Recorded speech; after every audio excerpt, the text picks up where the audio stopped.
Hi friends, ఈరోజు మీకు చూపిస్తున్న ప్రాజెక్ట్ వచ్చేసరికి సన్సిరీ ప్రాజెక్ట్స్ వారి ది రాయల్ ప్రాజెక్ట్ లొకేషన్ వచ్చేసరికి NH65 విజయవాడ టు హైదరాబాద్ వెళ్ళే రూట్లో పరిటాలో ఉంటుందండి. ఇప్పుడు మీరు చూస్తున్నారు కదా, ఇది ఇబ్రహీంపట్నం సర్కిల్ అండి. ఈ సర్కిల్కి లెఫ్ట్ సైడ్ చూసుకుంటే NH65 హైదరాబాద్ వెళ్ళే రూటు, మన ప్రాజెక్ట్ రూటు.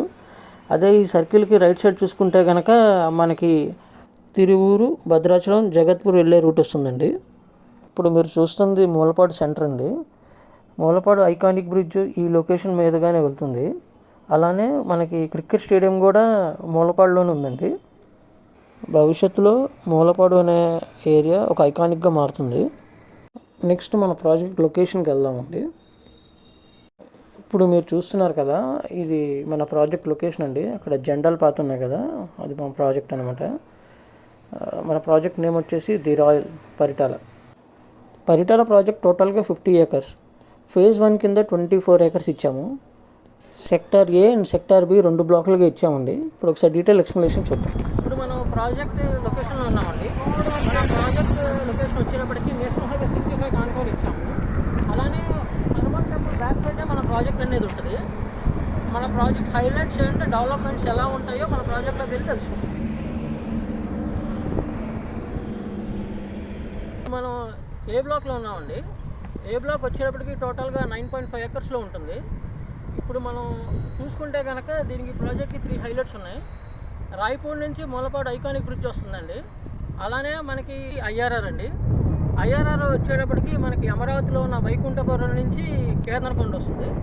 థర్డ్ హైలైట్ వచ్చేటప్పటికి ఏంటంటే మనకి ఓఆర్ఆర్ వచ్చేటప్పటికి కంచిన్చర్ల నుంచి అమరావతి రాజధానికి ఓఆర్ఆర్ వస్తుంది. ఈ 3 వచ్చేటప్పటికి best highlights of our project అండి. మన ప్రాజెక్ట్ నెక్స్ట్ హైలైట్స్ వచ్చేటప్పటికి ఏంటంటే 2 ఇంజనీరింగ్ కాలేజెస్ ఉన్నాయండి. మన ప్రాజెక్ట్కి ఇరువైపులో 2 ఇంజనీరింగ్ కాలేజెస్ వస్తాయి.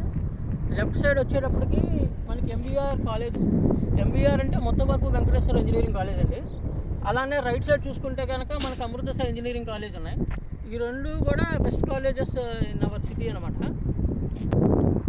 ఇప్పుడు మన ప్రాజెక్ట్ డెవలప్మెంట్స్ చూద్దామండి. మన ప్రాజెక్ట్ డెవలప్మెంట్స్ వచ్చేటప్పటికి ఏంటంటే 40 feet CC రోడ్స్ వస్తాయి. అలానే మనకి tree avenue plantation, over head water tank storage, club house, children's park, ఇవన్నీ కూడా మన డెవలప్మెంట్ చేసిస్తాము. మనది ఏపీసీఆర్డీ అప్రూవ్డ్ ప్రాజెక్ట్ అండి. మన ప్రాజెక్ట్లో వచ్చేటప్పటికి ఏంటంటే ఇటు హౌసెస్ అండ్ ఓపెన్ ప్లాట్స్ 2 ఉంటాయి. 80% ఓపెన్ ప్లాట్స్ ఉంటే అలాగే 20% హౌసింగ్ ఉంటుంది. రేరా అప్రూవల్ కూడా ఉందండి మన ప్రాజెక్ట్కి. మన ప్రాజెక్ట్ ప్రైసెస్ వచ్చేటప్పటికి ఏ బ్లాక్ వచ్చేటప్పటికి ఈస్ట్ ఫేసింగ్ అయితే 16,500, అదే వెస్ట్ అయితే కనుక 16,000 per square yard అండి. ఇప్పుడు వరకు మనం ఏ బ్లాక్లో చెప్పుకున్నామండి. నెక్స్ట్ బి బ్లాక్ వెళ్దాం. ఇప్పుడు మనం బి బ్లాక్లో ఉన్నామండి. బి బ్లాక్ డెవలప్మెంట్స్ వచ్చేటప్పటికి మనం ఏ బ్లాక్లో ఎటువంటి డెవలప్మెంట్స్ అయితే చూసామో సేమ్ అటువంటి డెవలప్మెంట్స్ బి బ్లాక్లో ఉంటాయి. 40 feet CC రోడ్స్ కానీ, ట్రీ అవెన్యూ ప్లాంటేషన్ కానీ, అలానే చిల్డ్రన్స్ పార్క్ ఏరియా కానీ సేమ్ డెవలప్మెంట్స్ మనం చేసిస్తాం అనమాట. బి బ్లాక్ వచ్చేటప్పటికి టోటల్గా 14.5 acresలో ఉంటుంది. వీటి ప్రైసింగ్ చూసుకుంటే కనుక మనకి ఈస్ట్ ఫేసింగ్ వచ్చేటప్పటికి 15,500 per square yard, అదే వెస్ట్ ఫేసింగ్ అయితే కనుక 15,000 per square yard. మీకు ఏమైనా డీటెయిల్స్ కావాలంటే స్క్రీన్ మీద నా నంబర్ కనిపిస్తుంది, కాల్ చేయండి. Thank you. మీ కృష్ణ.